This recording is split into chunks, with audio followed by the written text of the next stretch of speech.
So for a while, I've sort of questioned the whole concept of gayness. And for a while, I've gone from dogmatic about it to being more accepting about it to just somewhat understanding it. It's an interesting conversation to have because if it's one of those conversations that you cannot have with people without them going like, "What, are you gay?" You get what I'm saying? Like it's like nobody talks about it because everyone's so sensitive about it. But the reason as to why people are so sensitive about it, I think maybe let me just get through the point I was making. So like gayness is interesting because if gayness is not a new concept now, transgenderism in and of itself is also not a new concept. If you look at like, I'm not going to say ancient schools because that's sort of broad and whatever.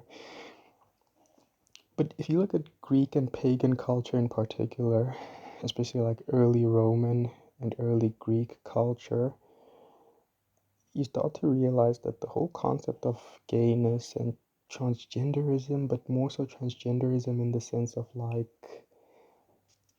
I'd say you could find traditional transgenderism and like gynomorphs and stuff like that were so deeply intertwined that they'd essentially build statues of gods symbolizing these things, right? Because of for them, gynomorphs were like a perfect intertwine between male and feminine principles, right?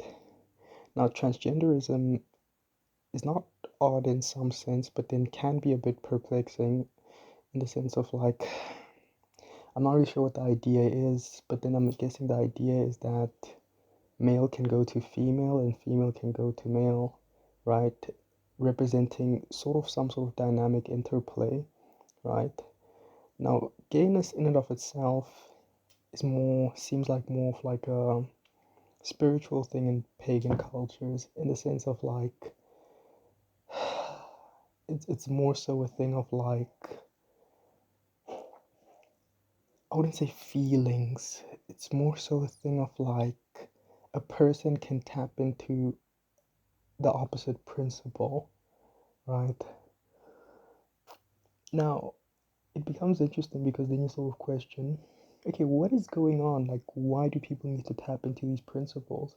Now, on one hand, you could say that both are a necessary aspect of the universe, but then the question is, if you are made one way, why do you feel as if you should be another way?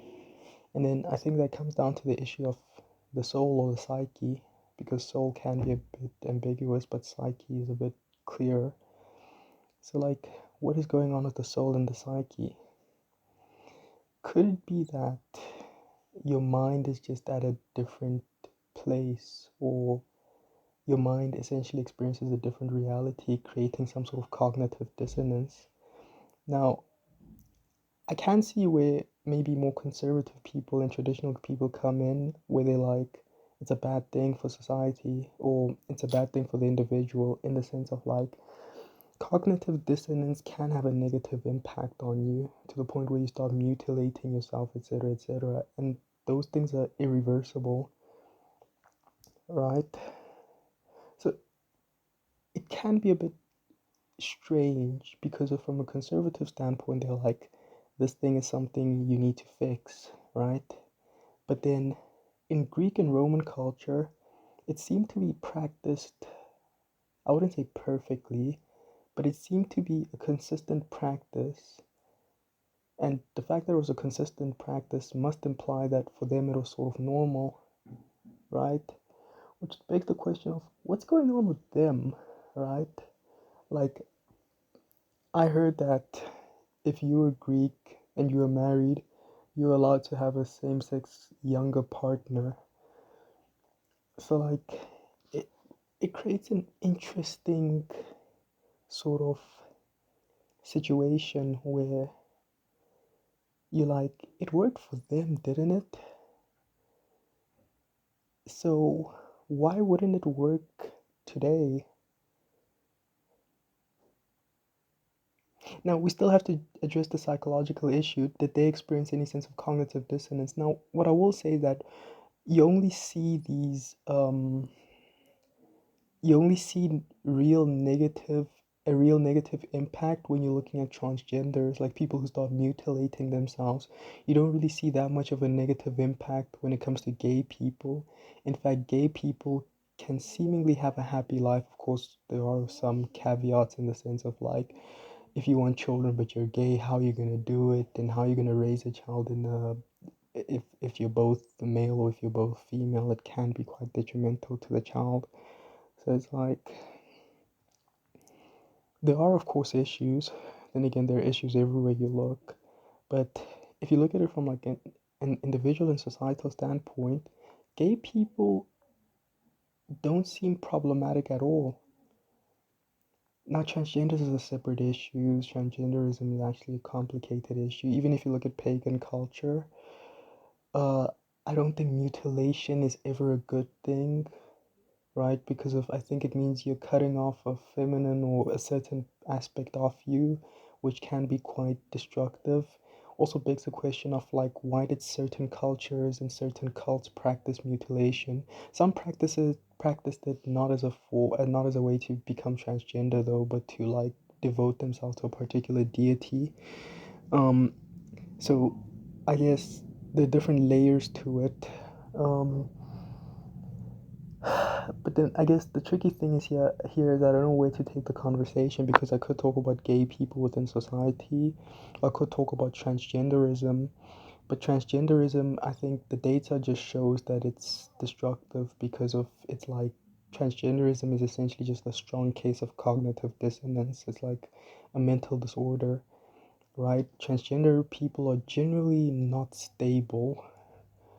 Um, so yeah, we can sort of make the general assumption that most transgender people won't be all right in the head.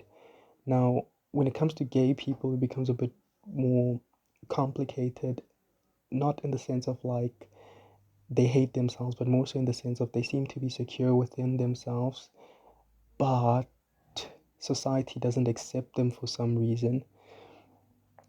And my question becomes why? And the issue is that there are a host of reasons, but if these people can live within society happily without bothering anyone, then why should we feel as if um, we should subject them to immense amounts of pressure?